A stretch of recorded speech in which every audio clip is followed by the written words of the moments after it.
People ask me all the time, Bernard, how do you connect dots so well? Mm-hmm. Well, over the course of experimenting, for the last 30 years in trying to create this analogical calculus, I've learned a lot of very specific things about the way analogies function. This formal system allows you to see the difference between apt and inept analogies. Mm-hmm. Yeah. So I use this very deliberately in constructing my books and laying them out in the particular order that they're laid out in. But anyway, the thing that I began to notice was if you took this system and then applied it to metaphysical texts of any sort, be they Neoplatonism or the Platonists or the Aristotelians, or even, you can apply it to basic Hindu conceptions, you can apply it to the Mayan cosmology. In other words, once you learn how to strip away what a remote viewer would call the analytical overlay and look simply at the concepts and the structures, what happens to pop out of all of this is that the metaphor underlies most of these informally explicit systems of metaphysics, and that to me was a huge revelation. And Bernard, I ran across 3 quotations from 3 of the most famous mathematicians in Western history. The first quotation that I ran into was from René Descartes. Okay, inventor of Cartesian coordinate system and analytical geometry and linear algebra. He noticed that in his reading of the ancient mathematicians, the ancient geometers, he came across evidence of what he thought was a system of analysis which allowed them to solve all sorts of problems which we did not yet know and which he thought had been deliberately suppressed. Mm-hmm. And I thought, whoa. And then I ran into Newton saying the same thing that he thought in his reading of the ancient geometers, that he found a system of analysis that, again, he thought had been deliberately suppressed. Wow. And the real kicker for me was, one of my favorite fellows, and in fact my favorite fellow in that little trinity of mathematicians, Gottfried Leibniz. Leibniz, yeah. Leibniz was an extraordinary man because he appreciated that not only did one have to have the right technique, one had to have the right symbolization of it.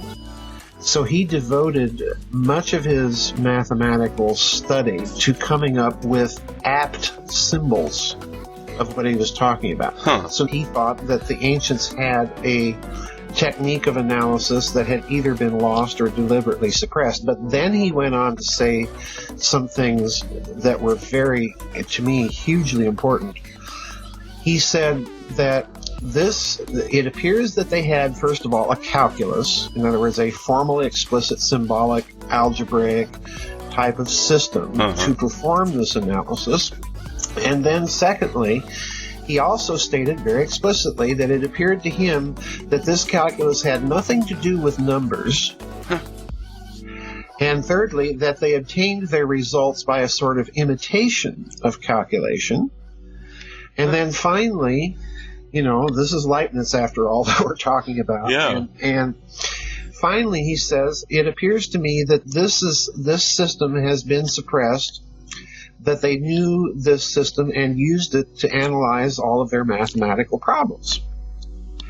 And I thought, whoa, because what it appeared to me at that point was what all 3 men may have been talking about is what I've been calling this topological metaphor of the medium, or in some cases, analogical calculus. So,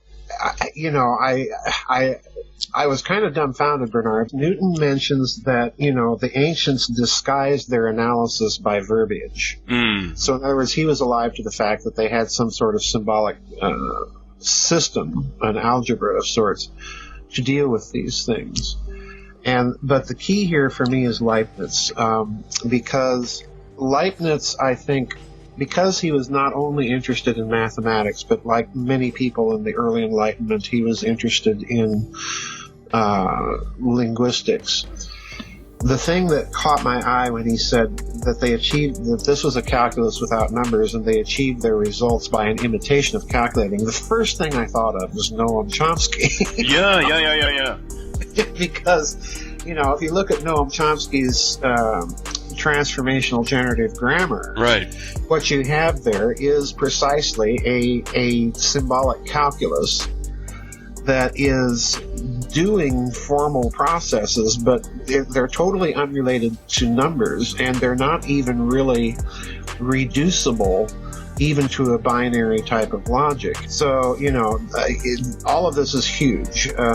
It still kind of boggles my mind. And there are aspects of it, I'll be very blunt and honest here, there are aspects of it I will not and do not talk about because they're very, very dangerous. But it is nevertheless, I think, something that it appears to me that those three mathematicians were quite correct, that there was something going on that we haven't really quite clued into in some of these ancient texts.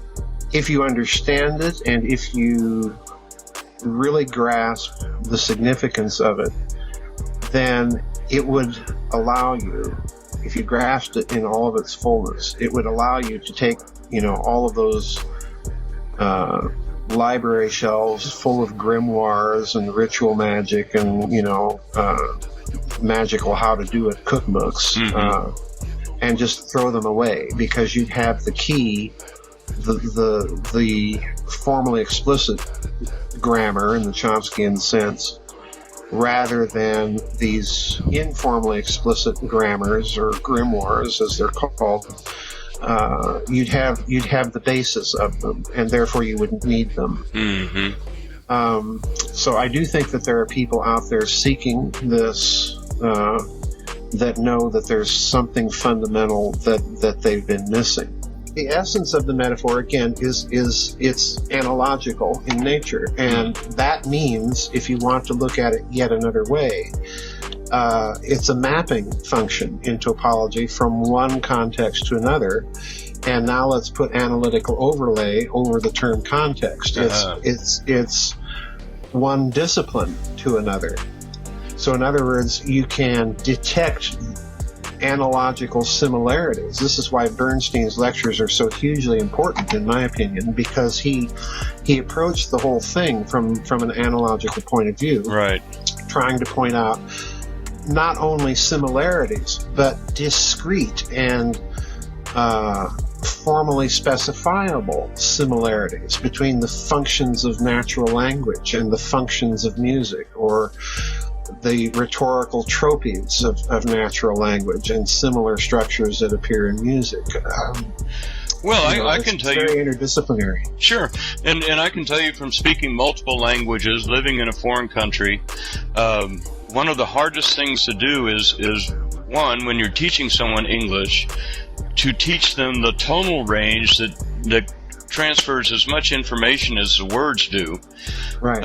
And it's when you're learning another language, you sound flat to other people because you're unable to get the it's almost like a sing-song that underrides, like a subcarrier wave, that's underwriting the language and carrying all this information with it.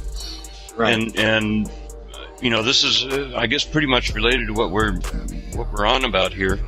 Yes, absolutely. Especially with Chomsky, that's definitely part of his deal. Oh, yes, absolutely. The unspoken grammar. But I've already kept you much longer than I promised.